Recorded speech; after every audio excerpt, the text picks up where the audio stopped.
Greetings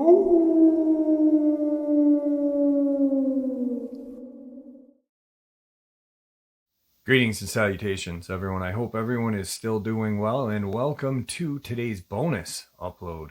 And yes, today's bonus will be the part 2 of the interview segment with Robert Sharp and his life with Rascal. Before we jump into it, a couple links. As many of you know, I rely on Patreon, PayPal, channel membership, and the merch to help the channel to continue to grow and go. Links to Patreon, PayPal, and channel membership is in the description below. Merch displayed directly under the video. Also, Dogman Frightening Encounters, Volume 1 through 3, the audiobook versions. They were written and researched by Tom Lyons, narrated and produced by me, Jeff Nadolny. Those audiobooks are available on Audible, Amazon, and iTunes, links to which are also in the description as well. And finally, last but definitely not least, if you'd really like to help support the channel to continue to grow and go, simply subscribe. It does not cost a cent. Click the like button, takes half a second. If you don't want to miss out on any of the informative uploads I put out daily, click that bell icon, and folks, please leave a comment. Why? Well, because all of these things really do help this channel to continue to grow and go. And yes, folks, they definitely do matter. Now, everyone, I have taken far too much of your time. Let's jump in to this bonus upload, shall we? Robert, how are you tonight? I'm doing okay, Jeff. I appreciate you coming back and sharing some more of your experiences. I guess we had talked a little bit about some things. I know one part that you're going to share, but I'm not familiar with the other completely. So instead of talking, I'm just going to shut up and turn the mic over to you, my friend. Okay. I'm going to pick up where I left off after the house attack. Sounds good. And this is what I'm going to call the break-in. This happened in 1990, in the summer of 1990. Rascal was napping in front of the door in the foyer. I was fixing the channels on our satellite TV with my stepmom, my sister, and my girlfriend sitting on the couch. My grandfather was sitting at the kitchen table drinking coffee and eating a pimento sandwich. My dad was in the dining room doing something, and the front door suddenly flew open, smacking Rascal right on the rear end, and he stood up immediately. In the doorway was this real skinny guy who was nose to nose with Rascal. The guy immediately saw what Rascal was. He screamed like a little girl and turned to run. Rascal grabbed him by the seat of his pants, took his pants right off of him. The guy was butt naked down. He ran up the catalpa tree right in front of our house with his bare butt hanging out. Rascal sitting at the bottom of the tree with his pants in his mouth. Me and the girls were just staring at what just happened. My dad was, about that time, came through the doggone dining room saying, "What the hell is going on?" My grandfather just looks over and he says, "Hold on, I'm calling the sheriff." About that time, everybody was laughing, including me. In about a few minutes, here come the sheriff. He got out of our house in his new patrol car. He saw what was going on.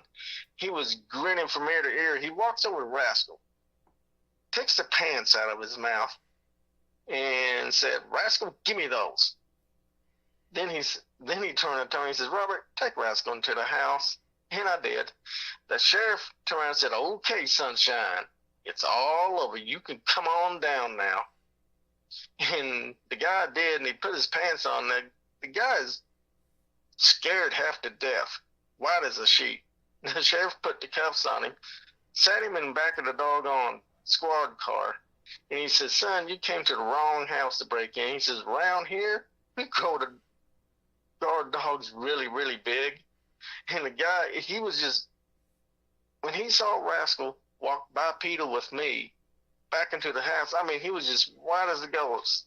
And the latest that we heard from him that he had changed his ways and became a preacher. And like, good Lord, we were all just laughing. And he had been that guy, because I've heard this little bit of this. He had been robbing other houses and beating up our neighbors. Yeah, so he was not a friendly person. No, he wasn't. I think Rascal changed him a little bit, though. Yeah, I'd say.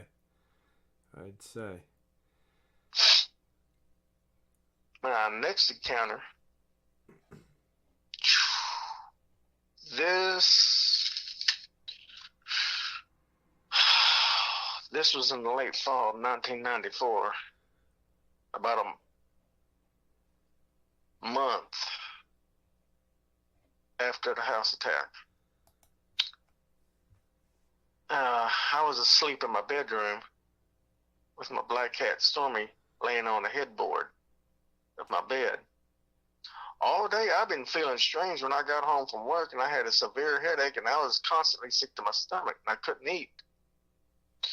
So when I was laying there asleep in my bed, when I opened up my eyes, all of a sudden I found out I couldn't get out of bed, and I couldn't speak. I looked up, and I saw on the ceiling was this shadow person type creature reaching down at me with white, like glossy white eyes. My cat Stormy's actually saw this, and he let out a loud meow type scream, and he jumped at the shadow person, clawing its arms, and the shadow person pulled its arm back, and it looked like there's black ink, black blood splattering all over the wall where Stormy had clawed this thing. Then all of a sudden, coming through the house at a deafening pace was Rascal. He burst into my darn bedroom. He saw what this thing was. He jumped on the bed, protecting me, and he let out a loud warning bark, and he started clawing this shadow person with more of the black blood splattering all on the walls and the ceiling too. My grandpa and my dad quickly came into the room and turned on the lights, and this shadow person immediately went out of my room through the doggone window, and we never saw this thing again. Now, Rascal and Stormy, they both stood at the darn window guarding me all night long until about 6, 7 o'clock in the morning. In the morning, Dad and Grandpa spread salt and holy water all the way around the house and said the Lord's Prayer. And we never had any shadow people come around anymore or nothing. Why this thing came into my room, I would not know, but it scared the hell out of me. Yeah, I can imagine. And Grandpa explained to me that shadow people are kind of like the black-eyed children. They are evil demons, and they're part of the same classification. Now, I spent all day cleaning that smelly black blood off my walls and stuff. This is the only time I ever had trouble with shadow people. Because I never knew what the hell them things, and to this day, I still don't know what they are. Right. Yeah, that's a definite kind of a freaky story right there. Yeah. Now, on our family's 400 to 500 acre homestead, there's one or two Indian burial grounds, and to this day, I don't know where they're at.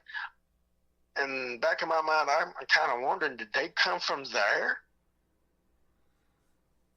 Could be. I mean, we don't know what they are. I mean, they no, obviously have some sort of demonic quality. Yeah, this thing definitely did, because it scared me half to death. But it's like Stormy knew what it was, and he's just a black cat. Right. And he jumped at it. Here came Rascal. He definitely knew what it was, and he did go at it. And it was like Stormy and Rascal were taking turns swiping at this thing. And there was a physical quality to it, which yeah. But when Dad and Grandpa turned on the lights, I can't explain this. It transformed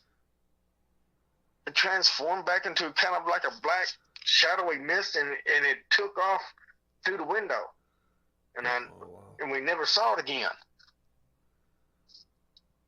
Wow, that's crazy. Yeah, to me that's super creepy. Yeah, that's very not settling.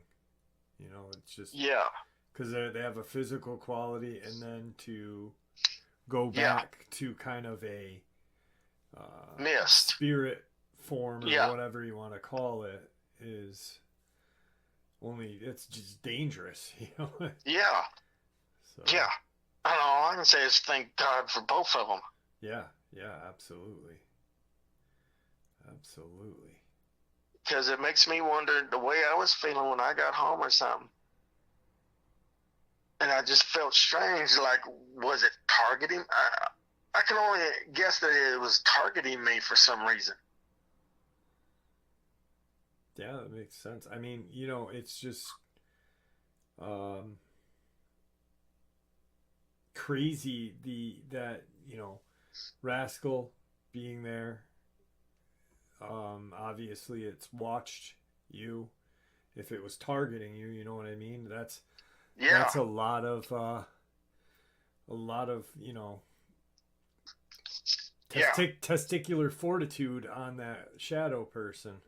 Yeah. So yeah, very, very creepy. And I think that your grandfather is right, that there probably is something to do, some sort of connection with the Native American burial ground out behind your home, on that property. So yeah, because Rascal, there's parts of my family's homestead where I guess where one of the burial grounds close to, because it's kind of close to Highway 70. Okay. And Rascal kept me away from it. Yeah. And I mean, he would push me out of the way from it. Yeah. He would leave me out, and so I'm like, okay, we won't go there. Wow, that's very chilling. Yeah. And I know people talk about this place in Mississippi, and it's called Purgatory Road. Well, I'm sorry to say this Purgatory Road ain't got nothing on Highway 70. Woohoo. Nuh-uh. Yeah, there's a lot of strange places, Yeah. And I think each state has their own, has their own hot spots. Taylor, Mississippi is a hot spot, and the LBL is a hot spot. They've all. And it's not just for cryptids neither. That's the problem with the LBL. It's not just for cryptids. That's what makes it spooky. Yeah. There's a lot that goes on there. It's just it's like the Hudson River Valley in New York. There's a lady named Linda Zimmerman that wrote a couple books, and there's been cryptid sightings. There's satanic cults. There's UFO. There's any, and it's something to do with. she had a really good theory, and it was something to do with like the magnetism or the whatever the electromagnetic that this area had put out that draws all of this kind of just real bad energy, including cryptids. When I say energy, I mean physical too, that to a location. And there are a lot of little spots like that throughout the country. Yeah. So yeah, definitely. Yeah.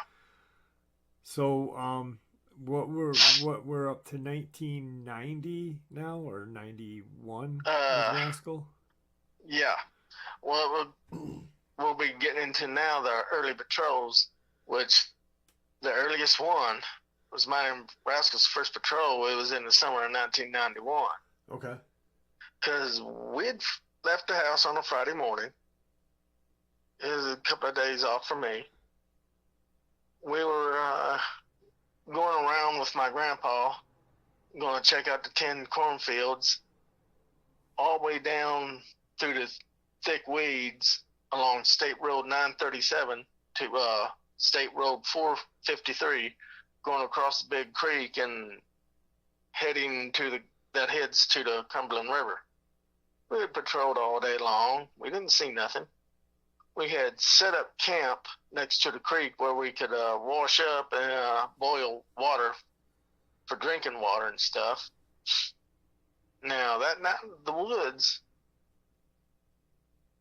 everything surrounding the woods came real uncomfortable quiet. I laid up against Rascal, who was keeping watch. My grandpa, he was kind of like in a sitting position. He had gone to sleep.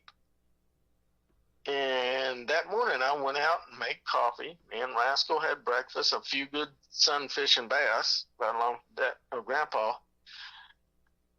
Just before the fog lifted out stepped this deer spirit. This is the second deer spirit we run into. Okay. It was long, brown, and thin, about 7 foot tall, with a long deer's head, but no antlers or horns, and it had a black soulless eyes and 3-fingered claw hands and two-toed hoof feet. It had black jagged teeth, and it just hissed at us. Immediately, Rascal charged at it, and the creature just screamed at him. Rascal stabbed it through the neck and stomach, and the deer spirit froze in place, and Rascal picked it up and body slammed it, snapping its neck, killing it. Well, me and Grandpa dragged it over in a hole next to the creek. We piled a bunch of wood and brush and everything else over it, and we set it on fire. That late afternoon, we put the fire out. Then we headed back slowly, patrolling the rest of the cornfields after we broke camp. And as both of us and Rascal were going through a field of sweet corn, we started noticing, especially Rascal started noticing we had footsteps behind us. We stopped for about 30 minutes to listen. We heard heavy breathing and something coming closer. Rascal and I and Grandpa, we quietly moved out of the field to the electric fence and kind of hunkered down. As we did this, a huge 6-foot nasty looking Goatman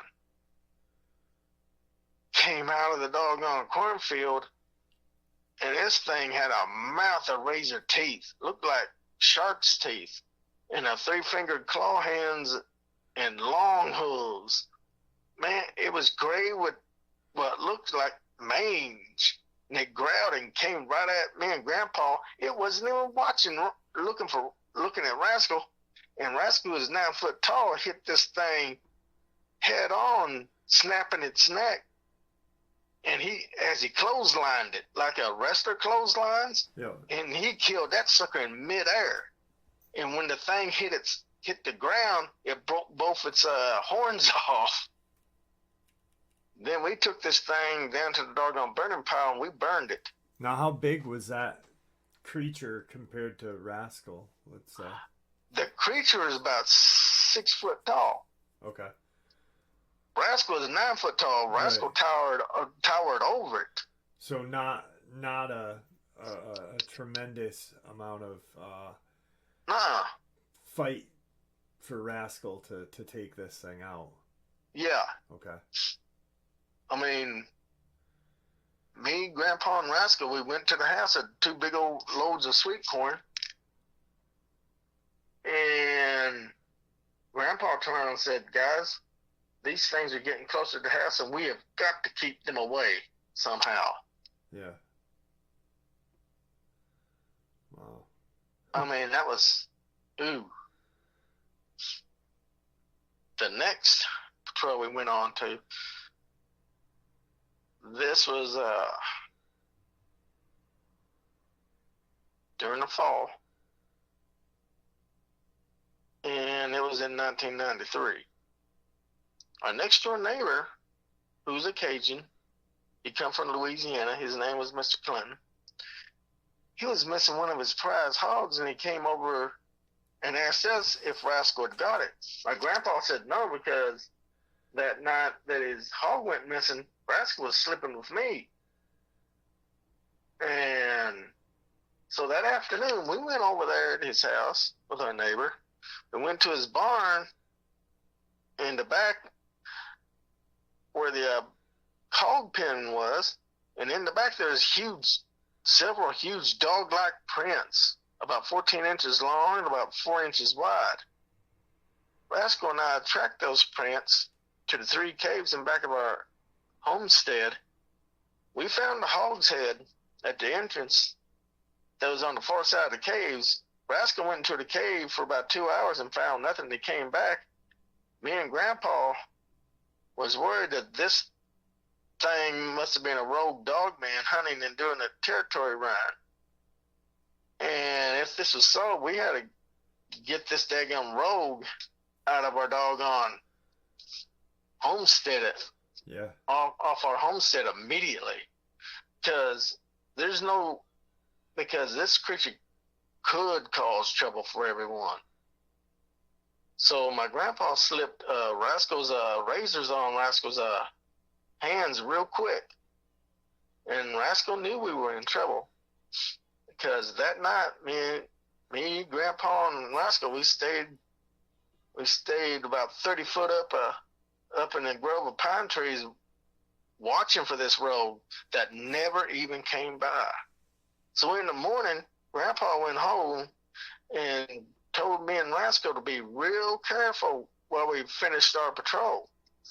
And we did. So the rest of the day, me and Rascal, we didn't see a doggone thing. So late in the afternoon, we headed off for the cornfields as usual, heading home.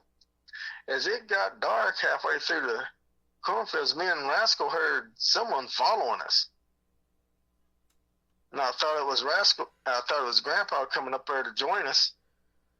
So as we headed up the fence line and headed back to the corner of the doggone cornfield, that's when we saw this huge gargoyle. I mean, this thing was black with red oval eyes and 4 ears, one set inside another. And this is what my dad and Grandpa calls a fake Dogman, because it had a baboon face with square teeth. This dang thing was I'd say about 7 foot tall, about 500 pounds. It saw us, came forward and growled at us. Rascal immediately stepped in front of me, but not before I turned. I shot that sucker twice in the chest. That gargoyle stood stunned, and Rascal lunged at it, ramming his claws and razors through its stomach, killing it. Right. Then we dragged it to the burning pile, which took 2 or 3 hours, and we burned it. By that time, it was 10 p.m. Me and Rascal got back to the house, and I told Grandpa, and he says that gargoyle was hunting both of us the whole time.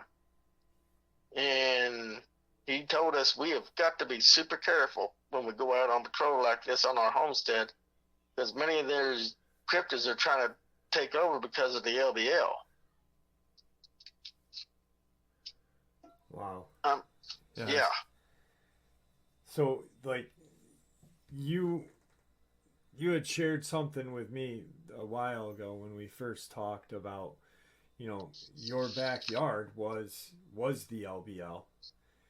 And so you really had to be careful and aware of things in your location. Mm-hmm. Yeah. To me, I consider the LBL our backyard, but if you looked at our backyard, you go all the way back to the LBL, see, that's about a 10, 15-mile stretch.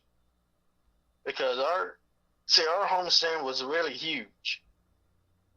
Of course, we had people living around it and all that, and they were kind of like our neighbors, and it's like no big thing. But even they had problems with these doggone cryptids. Right. Huh. Yeah, that's crazy. Yeah.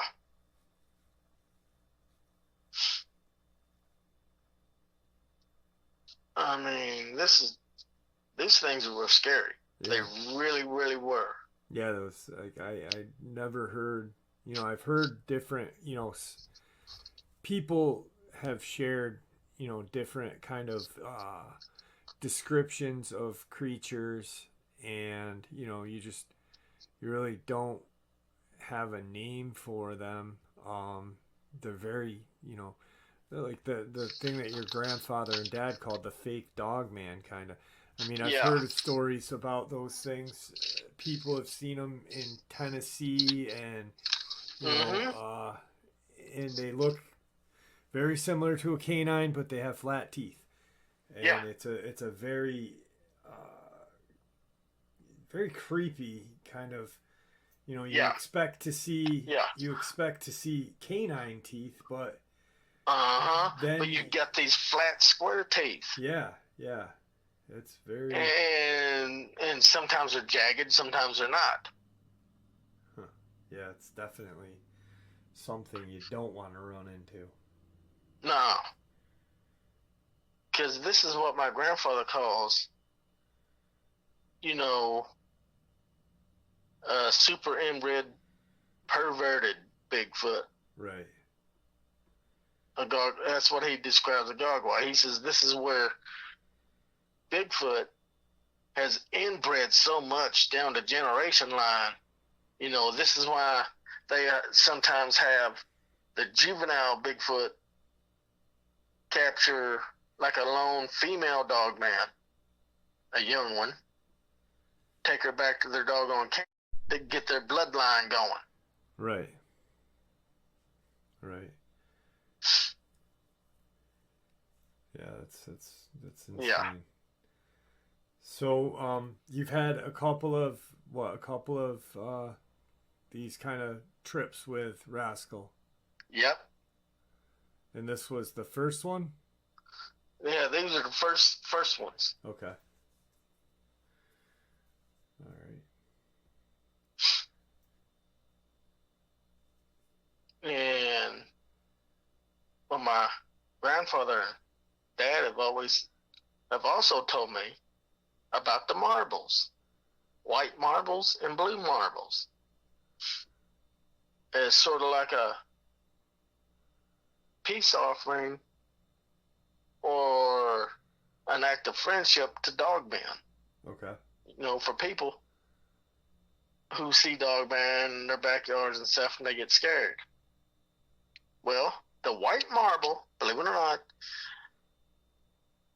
this attracts the Dogman, and it lets them know once you put it on like on a fence post or at the edge of the property or edge of your property line. It lets them know that you're a friend and you're not a threat to them. Right. That you and your family are not a threat to them, and they'll usually leave you alone. Now, if there's vicious other cryptids around and there's a Dogman there, Mm-hmm. the Dogman's not really doing anything, but the other cryptids are. That's where you'll have a blue marble or a green marble. And you put that out on the edge of your property till the Dogman said to them, it's like, I'm your friend, please help. Get rid of these others. And the Dogman usually will. And at the same time, he will stay away from your family and your property. Okay. But if you don't want either of these cryptids, here's what you do.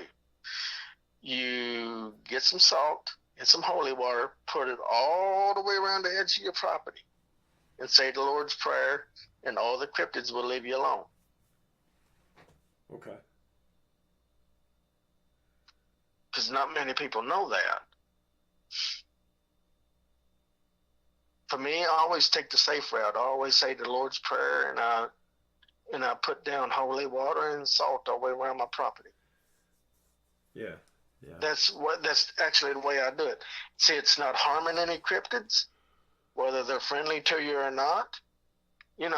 So it's like it lets them know you just want peace and you want to be left alone, just like them. Right. Okay.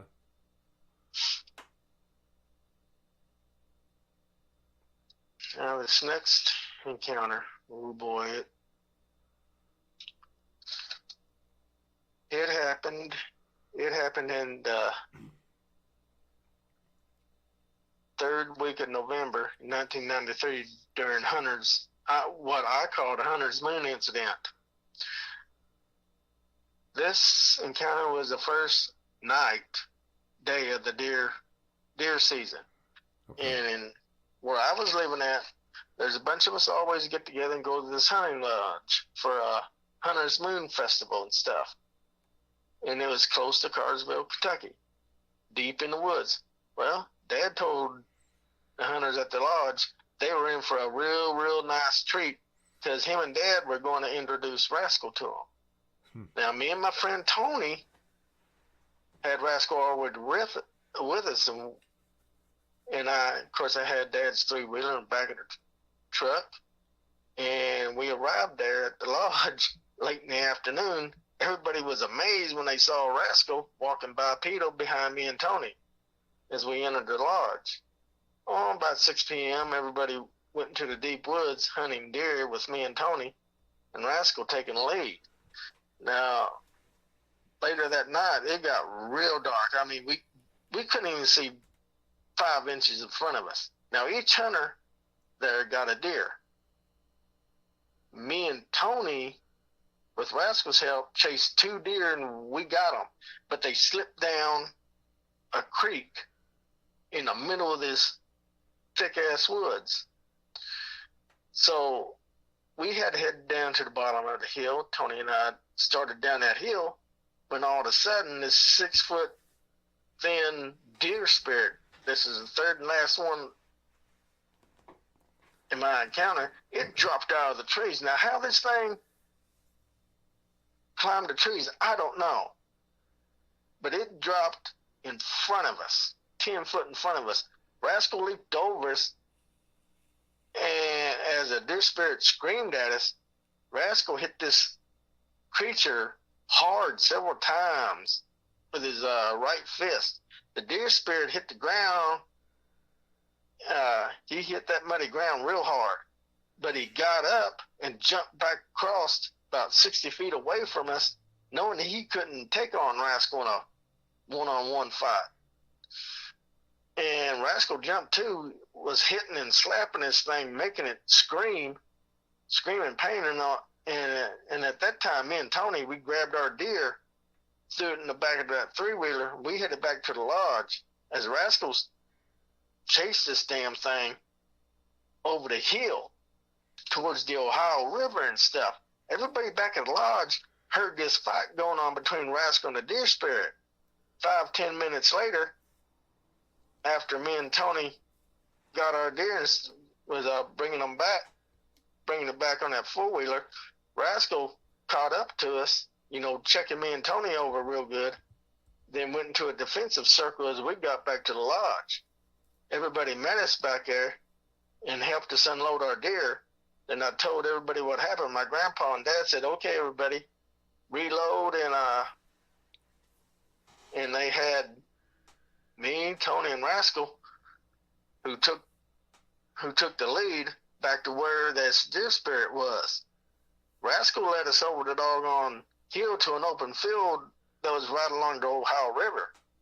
The deer spirit's prints stopped in the middle of this field. I mean, just stopped. There's no sign of the creature, but the area felt real strange all the way around, which made our skin crawl. We split up in 2 groups, each group heading in the direction of the other along the riverbank.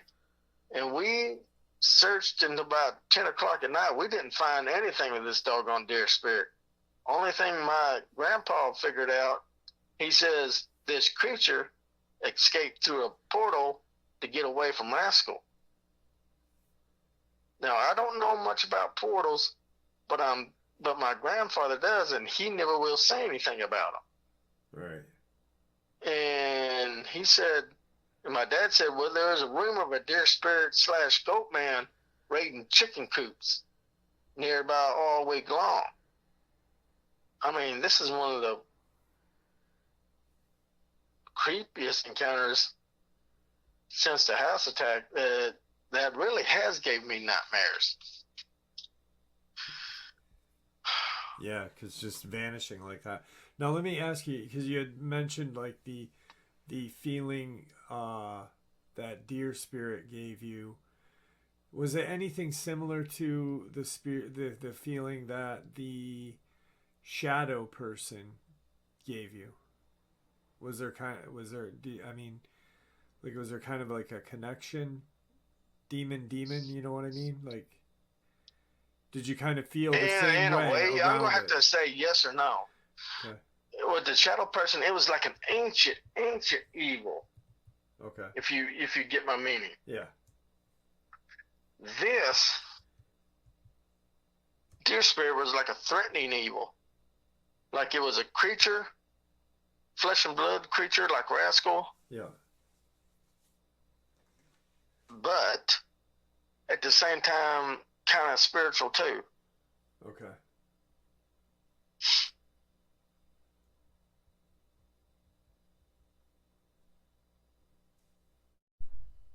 Yeah, I can imagine. Like, was there? You guys didn't see the portal. You guys just like the No, we assumption was kind of, made. well, we felt it because number one, all of our hair, electricity kind of, like static electricity, Yeah. our hair was literally standing up off our skin. Okay. And Rascal, boy, his hackles were already up. His eyes were blood red, and he was looking. Okay. He would walk around where those prints had ended. Yeah. But he would walk kind of sideways, and he would be looking up in the sky. I mean, we looked up, we didn't see nothing. No stars, no moon, no nothing. Right. Now, unless that thing jumped up and went through a portal, that would be my only thing. Yeah. Yeah. Yeah, that's creepy. Yeah. Yeah. There's been numerous like things reported coming out of portals, and I myself think that it's whatever comes out of there has nothing but bad intentions. Yeah.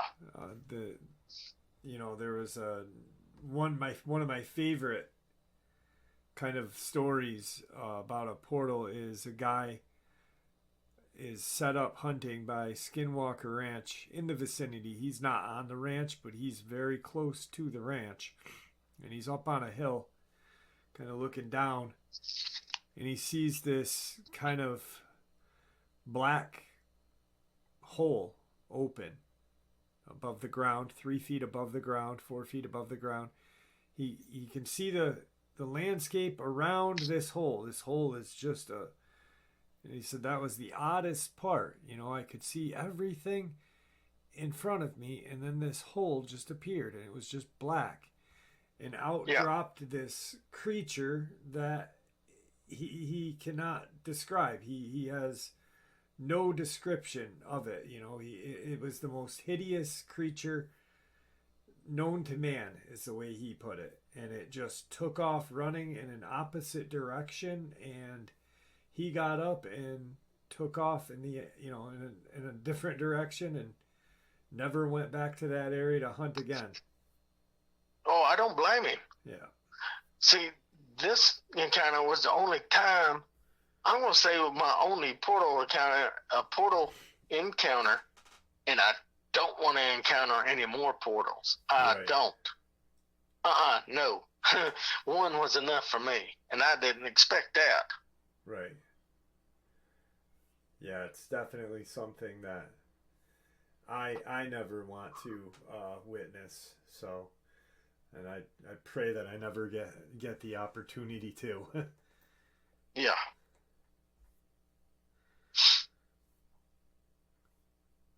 So, what year we were in? 93.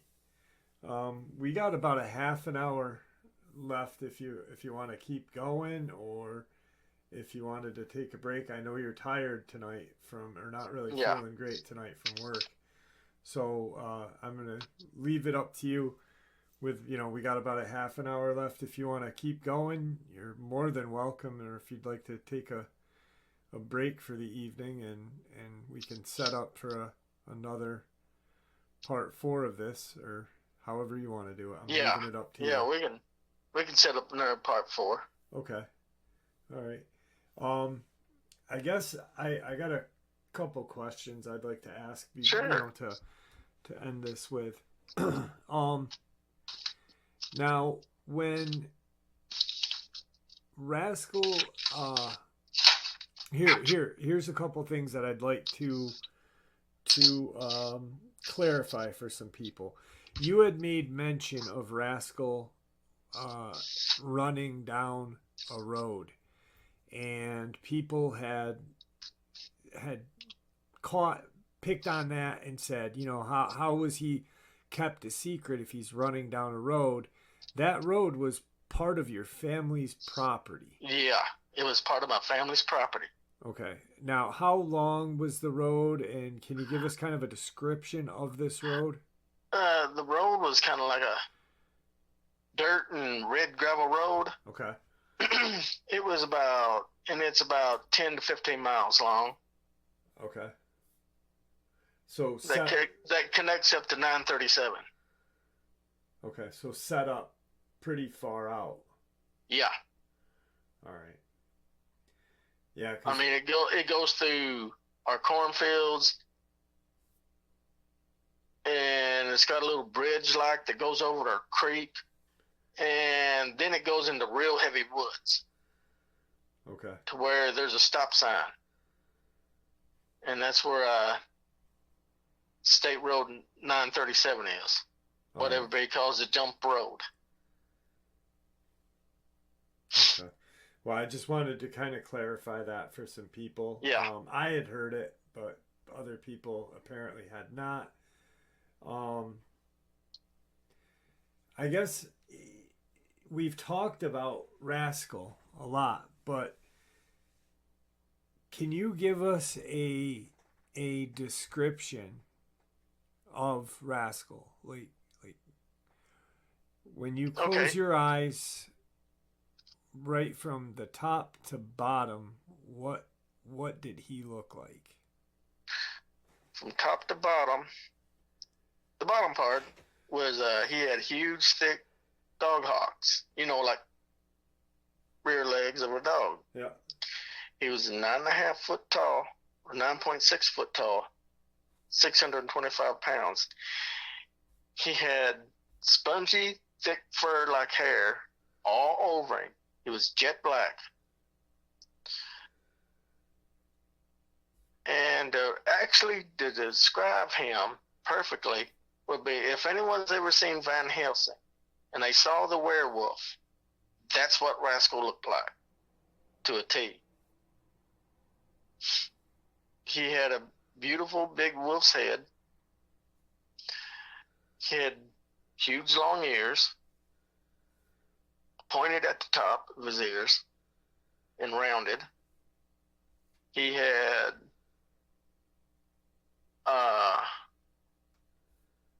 four-fingered hands with kind of like a short thumb. Well, actually a long thumb. His broad shoulders all the way to his chest is pretty much like a football player's, but the rest of him tapers down to like a runner's marathon. Okay. Now, he had double jointed hips. Now, when people say they hear a Dogman when they stand up, they say their hips pop. No, their hips do not pop.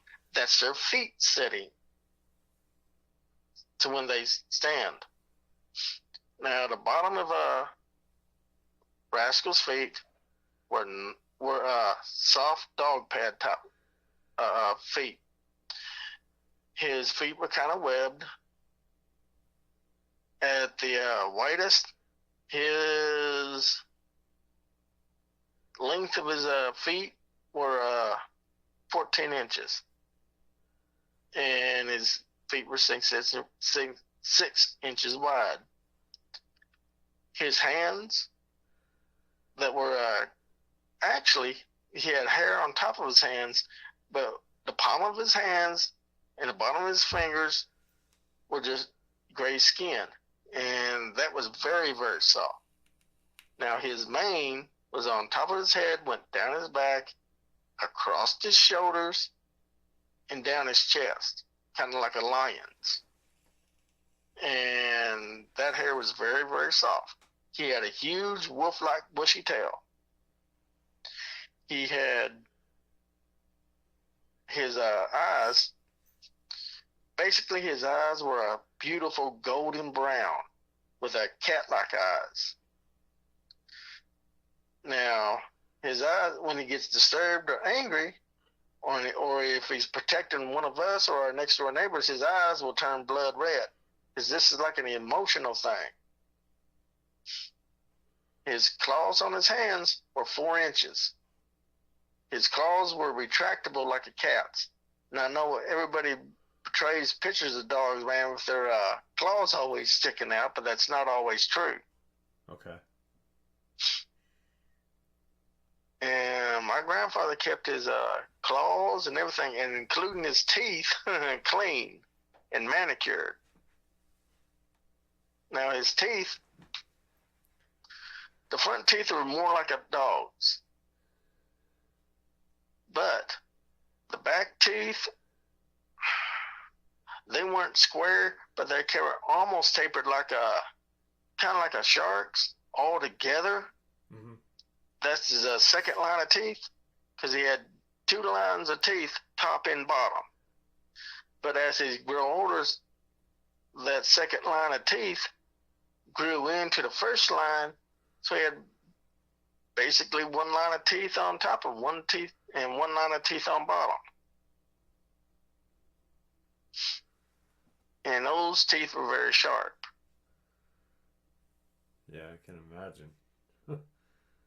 Uh-huh. Now, Rascal, he was also telepathic. Okay. And since he has a double voice box, he knows he can speak some of our words, even though they're simple words. This, to me, proves to me that they're super intelligent. Pretty not close to us, but I'm going to say along the line of us. Right. And they also know how to use infrasound. Now, their infrasound is a little bit different from Bigfoot's, because Bigfoot will use infrasound to freeze their prey, to paralyze their prey. And Dogman, they'll use infrasound to reach out to other dogmen to get their bearings, to search for prey. Huh. And they also use it as a defensive measure against other cryptids. Right. And they also have a whistle bark. I cannot describe this whistle bark, but Rascal's used it several times to break Bigfoot's infrasound attack. Now, how did that work out? Like, I mean, was it just like can you explain? Can you kind of give us for instance? Well, for instance, what happened to me during when I was me and Rascal actually got a little bit separated from a hunting thing, which I'll go into next fully into the next podcast, next interview. Okay. I was sitting on top of the hill. I'd already gotten a couple of tubs of fish and 2 turkeys, because this is just before Christmas. And me and Rascal had already gotten 2 deer. Well, he went into a defensive circle to see if he can't go get another deer. I was standing there waiting. I had just unloaded my Mini 14 and I laid it back of the truck. I heard a rustling noise in back of me, so I turned around. 20 foot away from me was this Bigfoot, and it was making a humming noise, and all of a sudden I started getting a real severe headache, and I was getting sick to my stomach, and I got weak. in the back of my mind, I said, "Oh God, where are you, Rascal?" And about a minute later, all of a sudden, I hear him coming through the woods, tearing, and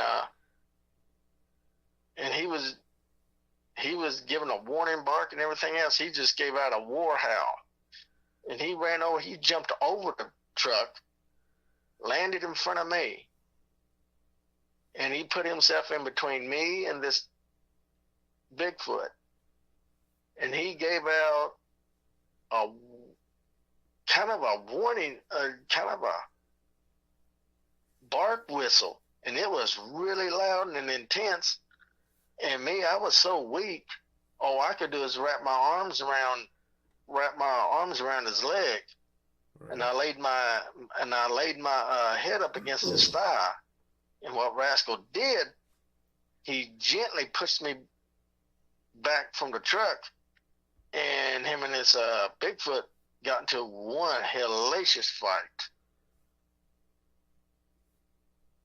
And the only thing I could figure out, this thing had been hunting, and it was hunting me. Okay. And that was scary. Yeah, I can imagine.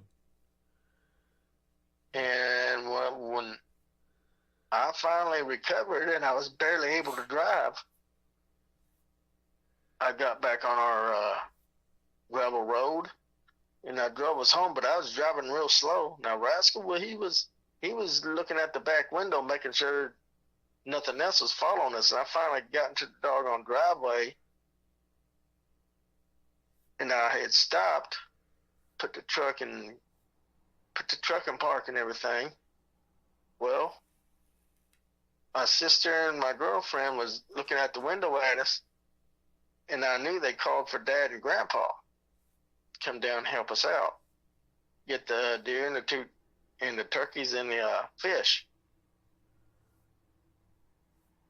And when I opened up the driver's side door to get out, I found out I couldn't walk, and I started falling out of the truck, and Rascal caught me and carried me through the garage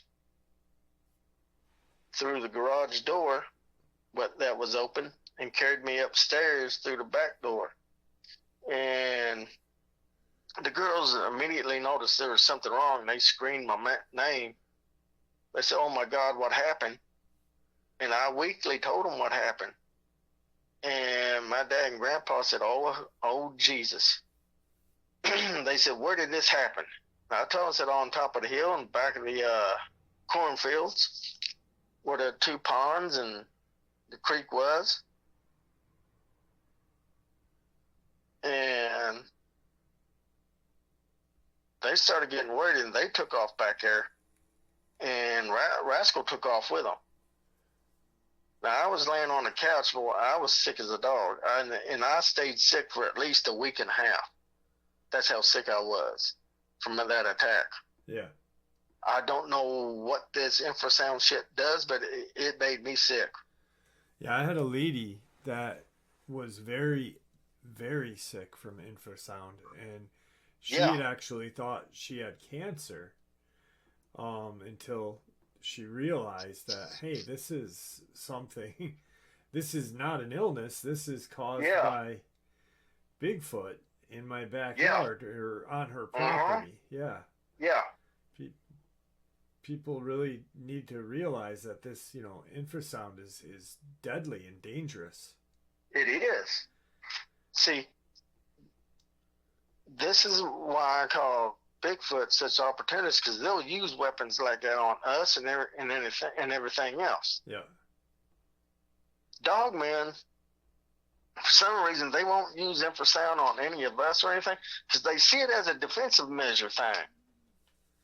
Yeah. But they will use it, but I'm guessing it's rarely. Right. Well, I appreciate you coming back. Do me a favor, don't hang up. I'd like to talk with you. We can set up our next upload. Thank you for coming on again, and I appreciate it. And have a wonderful evening. My friend. Yeah. Thank you. Did you? I had a wonderful night. All right, I'm glad. I am sure glad. Uh-huh. And stay well, all right? I hope and get some rest because you sound real tired. Yep. All right, have a good night. Uh-huh. Bye-bye. Bye-bye. All right, there you have it, folks. That was part 2 of a 4-part series with Robert and his life with Rascal. I hope you all enjoyed it as much as I enjoyed sharing it with you. I'd like to thank you all for supporting the channel. It is, after all, your support that keeps this channel growing and going and what gives us all a place and a chance to share our experiences and theories judgment-free. Everyone's treated with the respect we all deserve, so thank you. Please stay safe, happy, healthy, and ever vigilant, keeping an eye on our children, pets, family, and friends. These creatures are real, they are out there and dangerous. Share this information with those you love and care about, and it may just help save their lives someday. Until next time, never stop asking questions, never stop searching for the truth, and God bless.